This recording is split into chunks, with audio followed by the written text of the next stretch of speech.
Hello, everyone, and welcome back to Recaps and Rambles. This week's episode is on Secret Level, a video game anthology season/series covering different episodes. I'm sick, guys. I'm so sorry. And it blew us away, honestly. It did. It covers different games for each episode. We're going to be ranking them and talking about our favorites and our not so favorites. I'm obviously joined here today by my editor. Say hello. Hiya. And to get things right out the gate, I really think this is a great concept for a show. Showcasing a game / a story from a game possibly, and letting audiences see something they might not have gotten to experience. Because as we all know, we don't play every game unless you find ways to get them onto your computer and have enough storage, obviously. I will be honest, I haven't played many of these games. Gonna be real. How about you? I have played a few of these games. Okay, wait, let me see. 1, 2, 3, 4, 5, 6, 7. About 7 of them. About 7 out of the 15. That's almost half. That's kind of half. I've seen people play a lot of these games. I've not played a lot of them myself. Which is kind of funny as a streamer, that I found myself only playing 3 out of these 15 games. Each episode is pretty short. It doesn't leave too much of a bitter taste when everything's end, because it always ends on kind of a good note. No episode overstays its welcome. Sometimes we're even begging for more. I want to go ahead and ask, what is your... Should we go ahead and list out the episodes before we go into our tops? I think we should do it top to bottom to top, so that we get all the male ones out of these. And we didn't find any truly bad ones, but there were a few that we were on. Yeah, it's sad. It will go from bottom to top. We can also put a list of all of the different games on the screen here for you guys. Yeah. Just that way we don't even need to go over each one. We can get right to the nitty gritty. At the bottom in the category was Playtime. It was a big PlayStation ad, which is great, I guess, but it's one of the most iconic consoles. It was nice to see Helldivers, I guess. It was nice to see God of War. For those of you who might not watch this episode, Playtime is basically what my editor just said. It is an ad. Sony tends to have a lot of these. Think of Astrobot, and now think of Playtime. It is basically just about a person in a world where different games exist, and they come across... I don't remember what the thing was called. I'm gonna be real. We just watched it. That was the last one we watched. It's the flubber. It's the flubber. It's a flubber thing. And basically, holding on to it, lets you experience your own imagination, aka just lets you play different games. And it's fun to see little tidbits and things here, but it doesn't have a story beyond that. There's no character growth or change. There's no characterization. It's just kind of there. Nothing wrong with it, just is an ad, and we recognize it. Next up, you want to go? Crossfire. Objectively beautiful. But man, we didn't know what the story was. No, we didn't. We didn't know what the story was. I basically said there was no story, and you said, what was it again? There is. I just don't know what it is. There was. From what and part of it is that we haven't played this game, because it seems to be an Asian game of some sort. And again, it's great that the show is giving exposure to all these things, right? Exactly. And from what I gather, it's the government is corrupt. This guy's trying to leave it, so he hires mercenaries, and then there's counter mercenaries, and they're fighting over something in a briefcase. And they literally never explain what's in the briefcase, as far as I can tell. No, so he just never like said. it's just a briefcase. It's very like old 2000 shooter, just like get the objective, and and you fight each other, which is cool. It shows that, but it just didn't have any meat on its bones. Besides the beautiful animation. Incredibly beautiful. That shot where he's like in the wind and his like clothes are like billowing with the rain physics is insanity. No, it absolutely is insanity, and we just need more than that. I need character growth and change. I need character development. I need characterization. I just need characters, and I didn't get that. I got a briefcase being protected. And speaking of foreign games, Unreal Tournament is the next in our category. I don't know if it's a foreign game, but the entire episode was in Russian, so it has to be for a reason. That's why I'm calling it. I feel like that's why my brain is like, it's a foreign game, is because it's in Russian. It is made by Epic. I don't know where Epic originates from, but it is quite literally Unreal Tournament from the Unreal Engine. And I think the story's pretty good. It is about putting prisoners against each other and I guess kind of fighting for freedom, or like robot abuse and like fighting against an oppressive system. Yes, which is very topical. But very, very topical. I do think this is a good episode, but we didn't have any context going into it. I can appreciate the few contexts I had because from what I could tell, Unreal Tournament was like the first of these styles of like arena shooters that started like Quake and like TF2 and stuff like that, and that's where we can find these tropes of like like the multi-kill, pentakill, blah blah blah, like stuff like that, rampage. Honestly, so, it is interesting to see the origin of things like TF2, all and going from there all the way to the new one, Marvel Rivals. We totally don't have an obsession. Yeah, like totally don't. It's the same skin. Yeah, it is. It's and now good. The king of the best. Yeah, the king of the 40K. We are like gonna get hated for this, but yeah. I'm sorry, I had to break the ice. It's 40K. I'm so sorry, everyone, but the Space Marines didn't do it for me. I'm gonna be real. Me neither. And I'm a big like 40K fan. Like, trust me, I'm no tourist, but I was hyped up on this too. That like, it's one of the top ones. So like, I was expecting something better. Honestly, I'm kind of now tempted to ask you to do like a presentation for me so we can show it to the channel of how you're not a tourist in this. Just teach me a different thing in 40K. Yeah, sure. Like, it's just like the Space Marines killing shit is 50% of all Warhammer media, and this episode was Space Marines killing shit. I will say, awesome. The animation choice, like each of these episodes have a different animation style. That's what we didn't mention. Each episode has a different animation style. It all looks really good. There's no sloppy animation here, but with each style comes a different context with the story. And I want to make sure everyone understands 40K's style tells the story of 40K and what the characters like clan, guild, order does. Like the Space Marines feel very plastic, feel very like solid, and almost like they're not recyclable. Like they don't get reused. They kind of just stay like that forever. And my lovely editor over here told me that's probably because they don't know how to make shit anymore. No, like all those words that you made is like accurate, like and they can't recycle anything, like a 40K.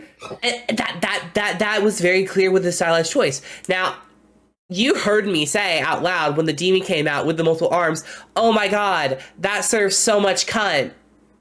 My biggest gayism possible when I saw the demon. This episode was the biggest like demon propaganda we have ever seen. Like in HD, just how weird and like shifting and non-static the like and the forces of chaos are. It was beautiful. Like it was amazing, beautiful. Right? Like I love seeing how the form was ever changing, and you told me that was like a very common theme with demons in this world, that they do change shape and that they're constantly coming out and that they are constantly being remade. So it makes sense that like they would make multiple arms, they would show different sides of themselves as they're corrupting you. Eyes turns into a mouth, and it swallows their soul, like, you know, and they're chaos demons, and they embody chaos. Like, it's the best of the worst. It's the most mildest of the best. Like, it's just, it didn't have enough meat on its bones, you know? Yeah, exactly. And now we get to the good pile. And I need to quickly remind you guys, I am sick. And so at the bottom of the good pile, instead of writing Mega Man, his episode, I wrote Mega Mind. I wrote Mega Mind. Which would have been a great episode, personally. But I'm sorry. And we mean the Mega Man one. Yes, I mean the Mega Man one. And so Mega Man, honestly, the kid creeped me out so much. I'm used to how he looks, but I wasn't used to how he looks in rendered high definition. And it was terrifying. It's short and sweet, but like that scared me. It was. I think the episode was fine. I haven't played much Mega Man, but I know the like basics. He's a robot boy, and he's made and to have free will, and that's probably why he like didn't get like hacked or like something. And why he was able to fight through it. And I love the naming scheme that Dr. Light has. Mega Man, Bomb Man. He's just like Freeze Man, adjective man. And you know what? Stick to what you know. Stick to what you know, sir. I will also add personal experience with Mega Man. I never played, but my first ever brother-in-law in my family that, you know, I grew up with, he played so much that like I learned so much through him, specifically how difficult and irritating some of these bosses are, to the point that like in their lore it kind of explains why they're so irritating and unlovable as a person. And that kind of ends like the discussion of Mega Mind. There's not much to it. It's short, it's sweet. It's the shortest one here, it's just I think. Solid and good. Yeah, like it was like 5 minutes, like on the dot. It's just not as good as all these other ones. It was a good it was a good positive experience, but like that's about it. The only reason it got ranked this low, guys, is because one, I mislabeled it as Mega Mind, and two, the animation was creeping me out. Again, that might just be the sick brain. I might need to rewatch it. But next up on the list is Honor of Kings, which is apparently an Asian MOBA. I don't know if it's as popular as League of Legends, but like that's the equivalent from my understanding. And first and foremost, animation style, beautiful, magnificent. It definitely made me think of Black Myth Wukong, especially with the eyes, because that you pointed that out to me. Yes. And I think the best words to describe this story is conceptual. I don't know anything about this universe. I know some about this specific character, and that's it. Yeah, like it's clearly like it's one champion of the game's backstory basically, and I did like it because it was extremely like conceptual. It talked about like causality, but it mixed in this like sci-fi fantasy world kind of thing. I think my favorite part was when he got the cape. I did wish we got more of the world, but again, this was just extremely character focused. Extremely. How much do you want to bet that when China saw Arcane do really well, that they were like, we need something about our MOBA? And so absolutely. I like, again, I'm just saying that like it has potential. It absolutely does. We were hooked on the animation style, the causality. I learned something about a different type of demon that I had never heard of before because of you. This wasn't said in the game in the story at all, but you saw this and pointed it out to me. Can you explain it to the audience? Oh yeah, no. So it's not like a demon. It's like philosophy concept. It's called LaPlante's demon. It's like that's what the blue being, I forgot the name of the guy. in the show. Like, like he knows all like a cause and effect, and he's trying to argue with the main character about like cause and effect and how there is no choice, and like he sees like, every possibility, and the whole thing is basically like a test for the main character to like lose his like selflessness and to see like if he's worthy, And I think the most important part here is how he wins isn't just proving his selflessness. It's by challenging the concept of control. Because this metaphorical demon, this philosophy demon, is showing him cause and effect, yes, but he's doing it through a game, through chess, checkers, whatever it's called. I can't remember. He's doing it through a game. It's Go. It's a Chinese like a checkers, basically. Got you. Again, brain is gone. They said it. I didn't hear it. I can't believe because it's the Chinese name. I can't believe it. So, for me, what I think really proved the idea that this challenges control is after he shows him everything, he is expecting the answer he wants, because he is looking at from one point in time all of the information. So he's showing him all the information to get his point across. But like a human most of the time will do is realize that they have choice, even if it isn't a great option, and they will take it because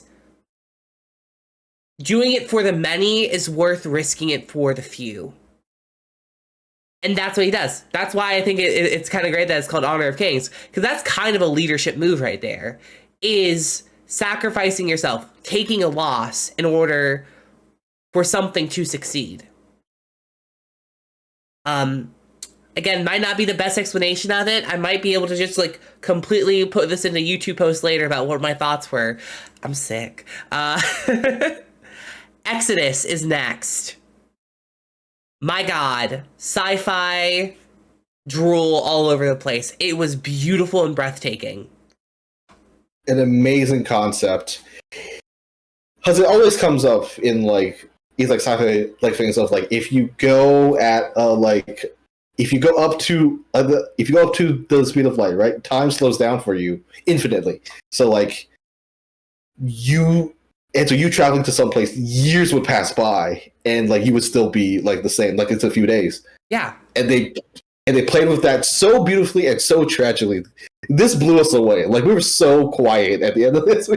I think this was one of the ones that we quite literally were just breathing. We were just breathing it all in. It wasn't the most quiet. That goes to the number 3 spot in my opinion. But the idea of finding each other no matter how much time you have left, getting answers, was beautifully done. I'm not going to spoil it for you. This is the one that doesn't even have a game out yet, right? Nope. It's still in progress. It's crazy. Again, this is absolutely beautiful. It's kind of an ad for the game, but it shows you that some things are worth the risk. It shows you the value of family, and it doesn't matter how much you change, you will always matter to the people you love. Absolutely breathtaking. And it gave us like some nice questions to ask, which mine was, if you had the ability to do this type of travel, would you? I don't know if I could. I don't know if I would. Mostly because the idea of leaving for just a few seconds and the entire world moving forward 20 years is terrifying. So many things happen. Leaving the world you know behind is scary.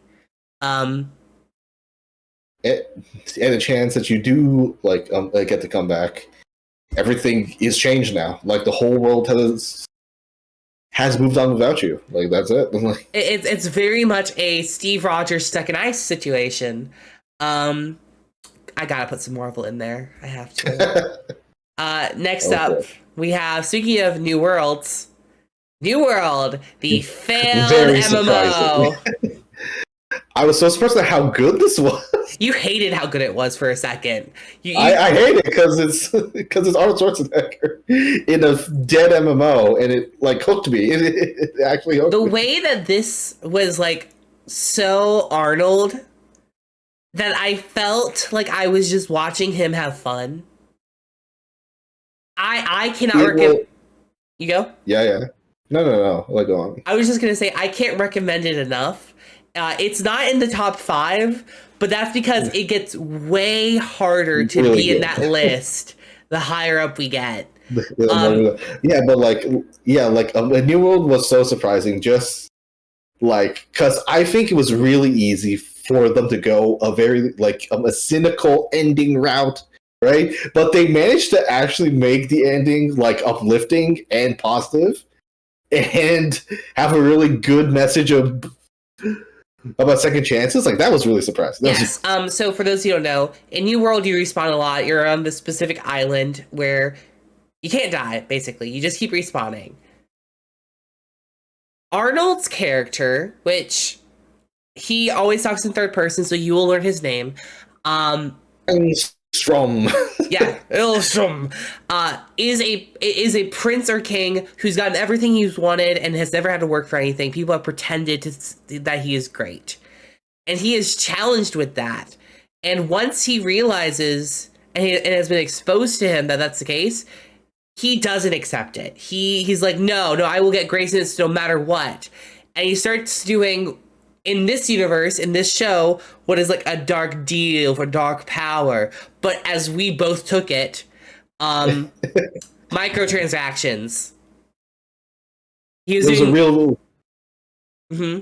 It was a real money transaction, yeah. Like he's buying gear and loot, that he is buying stuff that he doesn't know how to use and stuff. You know? Exactly. And when he does finally get what he wants, it's hollow to him because he has it, sure, but it doesn't mean anything when you're alone. He wants the crown, but you can't be a leader without other people. You can't be a person. You can't be anything if you're alone. And so he has to start back from the basics. It's great storytelling. All of the actors play their part really well. It has a really nice emotional ending. But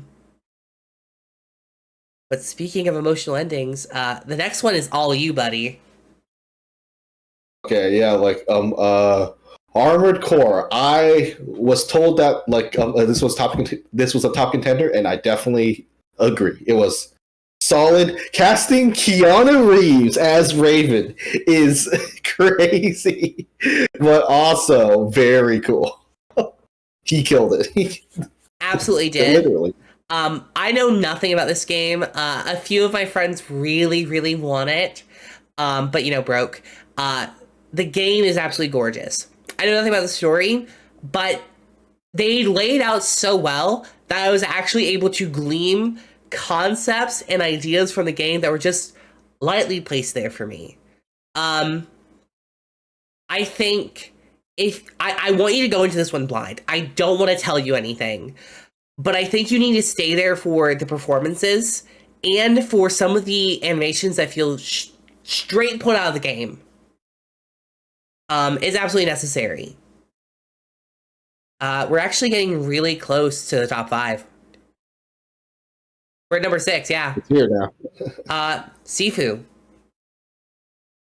First thoughts on Sifu. My God, the animation, it feels like someone watched Arcane and was like, I want to paint this, but in a way that honors the original in Chinatown and in the original arts, in an honor of the original art style.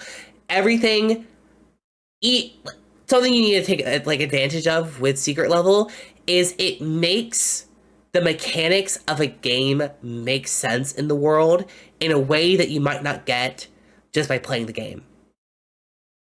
And that it does it here. The death animations, how they come back. Sifu, it was beautiful, magnificent, 10 out of 10. It was in the top 5 originally. The next one knocked it out. I think it's also a great way of giving the people the story of the game without giving away the plot. Yeah.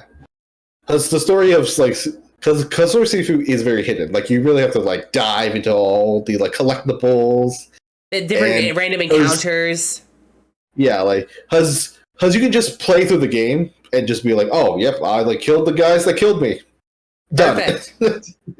Easy. But here you get the weight and the story elements through the animation and some of the story plots, not story plots, some of the just subtext. Yeah, exactly. My favorite part, just to go ahead and say it, is a flashback sequence that changes the animation style to be black and white minus red coloring. My favorite trope is this in animation, and it really sells it.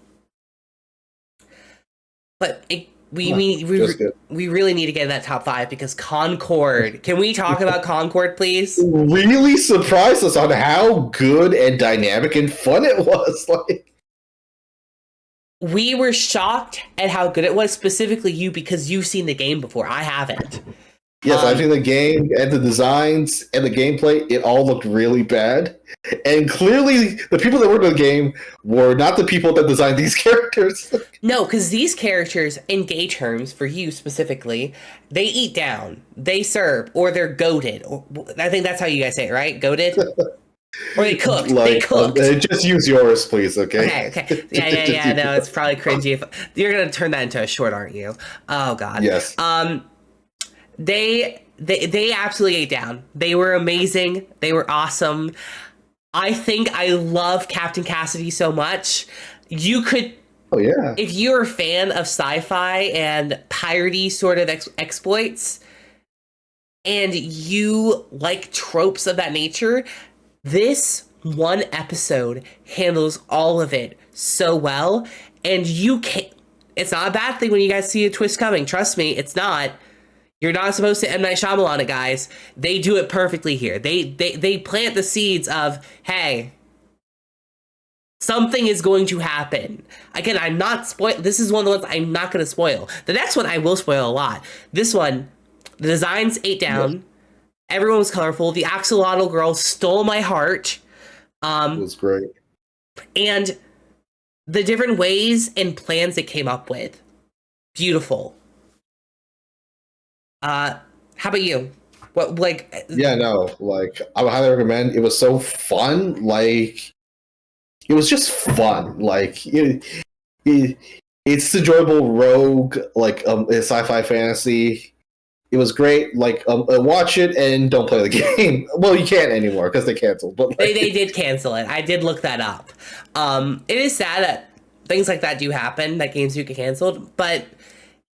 Nowadays, that is just a sad life cycle of games now, is if they are online, there's a high likelihood after like a year, they will get canceled. Think of the Evil Dead game that was kind of mimicking Dead by Daylight. Texas Chainsaw is dying. Friday the 13th. Those games, because they're online and there's no single player version, they do die, they get canceled, they're no longer active. The next one, would you like to go in first? Yeah, like D&D, and like we are big time players, so of course this has to be high. This has to be honestly, if it wasn't for the next 3, it would have been number 1. It would have. I mean, hell, the entire show starts off with D&D.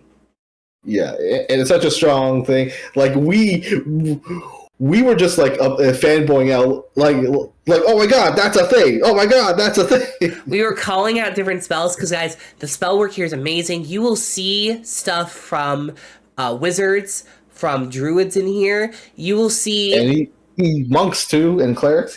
Clerics, paladins.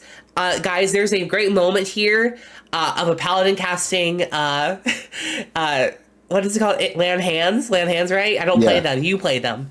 And it heals now the wound. Canon, and it's now canon that Lay on Hands also heals your clothes too, apparently. And you know, I'm not against that. The mending spell could use some rest.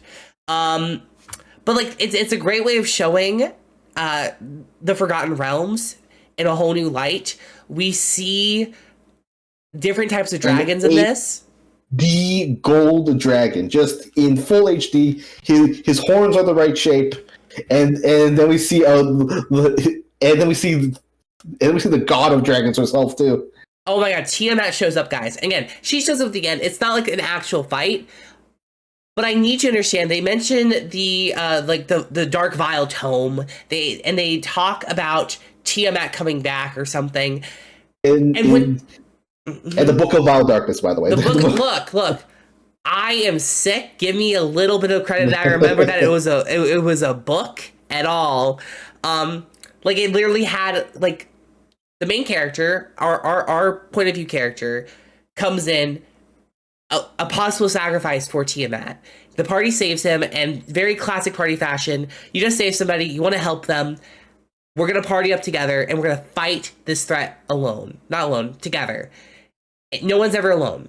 We do not split the party unless you're me on Monday games. I am so sorry, everybody. I keep doing it. And it's very great to see in such a short span of time an entire mini campaign adventure being brought full circle, a party forming bonds and relationships, people who hated each other at the start actually bonding and saving each other. It did so much in so little time and so well.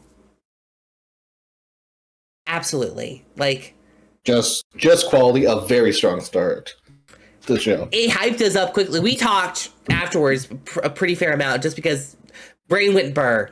Yes. And next up was the most shocking and surprising one of them all. Okay? I don't think they're ready for this. Are you ready for it?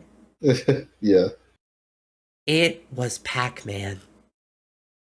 Pac-Man is our number 3. Did you think Pac-Man would have been the number 3? If you made it this far, I want you to comment who you thought number 3 was gonna be, and if Pac-Man was it, because oh my god, guys. I think part of it was because our expectations were like, how are they gonna do Pac-Man? And they made it psychological horror. I need to send you the image of the game that I thought they were going to replicate with this one, because there is like a Pac-Man who has like twig legs and twig arms, and like he's like 3D and he runs around. There's that game. I need to find it and send you a screenshot so you can put it in here. I thought they were going to do that, not Dark Souls Pac-Man with a very compelling story. It's a Souls-like, and Pac-Man gets a blade. And the entire mantra is kind of Fey-like. It's eat or be eaten. Become what you eat. And it even talks about how, you know, like, you can eat ghosts, but not their eyes. But you can't eat their eyes. Like, oh my god. And it's this beautiful story. And he's following around this puck, this circle. And, you know, Pac-Man eats circles, right? For number 3, I have to spoil this for you. The circle eats him. The circle, like, turns into a tiny Pac-Man, goes through him because it wants to get to the next level. It even says, I want to escape the maze. And it's only through his own willpower that he's able to break the cycle and stop them from consuming more. But we get the fun reveal at the end after she says, repetition is strength, repetition is strength. By the way, guys, if you're repeating things and expecting a different result, that's insanity, not strength. That she has more clones of him. She has more different versions of Pac-Man, which just means it's just like restarting the game over and over again. That's what it's showing. It's such a great way of showing mechanics. Okay, I'm done ranting about this. You can talk. No, yeah, like it's this great, like it's a great twist because we're so focused on the like horror and the psychology that we totally forget the beginning. And then it comes up like, oh, what the fuck? There was more of him. There was more. And guys, it's a very visceral thing of him coming out of the test tube he was in. Because we didn't know what he was. We thought he was maybe a ghost. He's this twig of a man. And he has just like a little cloak that he puts on. It is terrifying. He is gaunt. It is so much. And I think it is incredibly skillful of them to turn Pac-Man into this heartbreaking Souls-like moment of him fighting against the game and choosing to end it instead of go forward. Yeah. That's number 3. I'm gonna let you do your whole ramble on Spelunky because I know that you love that one too. I was so surprised on how good immediately the art style sucked me in. Immediately, it was so good. And the references to like a roguelike, like this is my run, like I got this. The overarching theme is that I think was beautiful was when the other woman, I don't know her name, when she was talking to the girl, she's talking about how just because we come back doesn't mean it didn't matter. Each death is a moment in time where something was lost. Each time. And we learn something from it, yes. And like the little girl's like, yeah, but we always come back, we're always the same. And she's like, are we? It's something philosophical that I was not expecting from Spelunky. Right? And it's also a great like a metaphor for the roguelike like the roguelike gameplay cycle. Every death is a learning experience. Every run, even if it's not the run, is an adventure of its own. It's this great like meta commentary on and it's also like 2 genre. different players. One of them is like a legacy player. You're like, she's been in there. Yeah. Her family's played it forever. She's a young girl. And then you have the person who passed the torch down to them. And they're like, Yes. listen, I've also gotten killed by a spear trap. It's not, you don't give up. Don't. Each time we are learning. We're growing. And guys, I want you to take that to heart, not just for gameplay, but for life. If you fail, get the fuck back up. You can do it. And I don't know why Spelunky has made me want to tell you that, but it has. And I think this is the must watch. Like the top 3 are the must watch. The top 5 are like you should try out the bottom of the top 5, absolutely. But the top 3, you need to watch them. Not just for the art style, but for the messaging. The art is all about messaging and telling a story, and it tells one. The tally marks and how like she's like embracing them at the very end. If you play a roguelike, you know that there's like a counter of which run you're on. And that's so perfect that she's just like, sure, I might not be able to see which run I'm on, but like here, these are all my save files. All of them. Each run different. Enjoy. Perfect. 10 out of 10. Oh my god. And then the big surprise on the number 1, really. It was definitely like the dark horse of the competition, right? Like, obviously Pac-Man was the underdog. We weren't thinking it was going to get as far as it did. But Outer Worlds at number 1? Outer Worlds? It was a poignant, just tragic story. Not focused on the setting much, just so focused on characters, so focused on the tragedy of the setting of this corporate dystopian world, you know, just beautiful. It was absolutely focusing on the cause and effect of what happens to people in this world.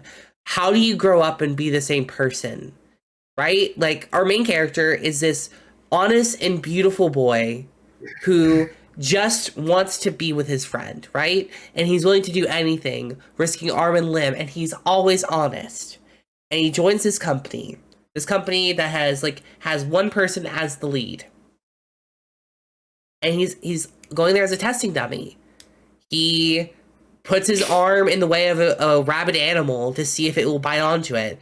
It does. He loses that arm. They pour acid on his other arm. He loses that arm. He loses his legs. He's becoming more machine than human. But he still is there for his friend. He finally gets to see her. This person who had helped them at like a very low point, remember? Because he was injured. Yeah. And guys, the shock that we felt when they first reunited, and she's like, it was great to see you one last time. What the fuck? you're not just the whole like abandoning your friend thing, but abandoning your humanity because you want the top spot so much. They're willing to cancel test trials, which were definitely not ethical, but making a more unethical choice by saying your customer base, your consumers are the new testing pool, just to get the edge. And to see the loss of humanity, and to see someone say, no, I didn't like who I used to be. I was a cog in a machine. I want to be the runner of the machine. Is such emotional violence in a way, right? Like, I'm not alone in thinking that. No, yes, like, totally. It's like, and the real jaw drop moment, like, for me, was when he finally lied for the first time, and like you could tell, they didn't need any like any explanation. You could tell, he got broken finally by the system, by society. And lying once, you would think lying once wouldn't be any harm. But when you lie that first time, when you've been honest your entire life, you lie for the first time, we see in him that lie spins into he starts lying to himself because he can't accept that what he's lost is as big as it is. And there is something so fucked up about a dystopian story ending with the character who, with context clues and media literacy, you can see is kind of broken, saying something hopeful and heartfelt that they don't believe. That is, it's like a mind fuck. I love it. It was beautiful and tragic. It was the best one, very surprisingly, because we didn't expect anything out of it. And I also love like the appearance change for both of them. Not only like how even when he lost most of his humanity, he still used his humanity that he had left at his own risk to help somebody feel better about themselves. Like that's beautiful storytelling, and like how wealth changed the other character. Amazing. But that was Secret Level. Again, our list is open for interpretation. Obviously, we only had 4 shows that we felt like were not like you shouldn't watch them, but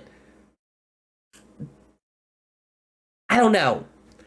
It's not that you shouldn't watch them, it's that they weren't for us. They were for us. To us, they didn't hit as hard.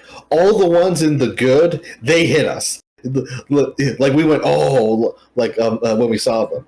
Guys, before that were in, we're like, oh, okay. And the other thing to note down is there was supposed to be a bad pile.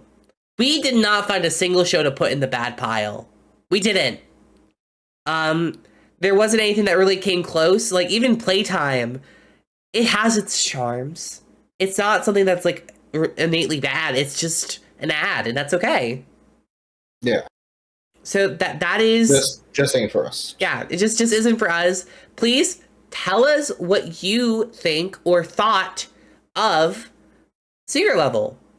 I have enjoyed talking about it, and I would love for you guys to suggest other shows for us to watch. Start making a list for us. Trust us. We will watch them. I have been Mimics Mayhem.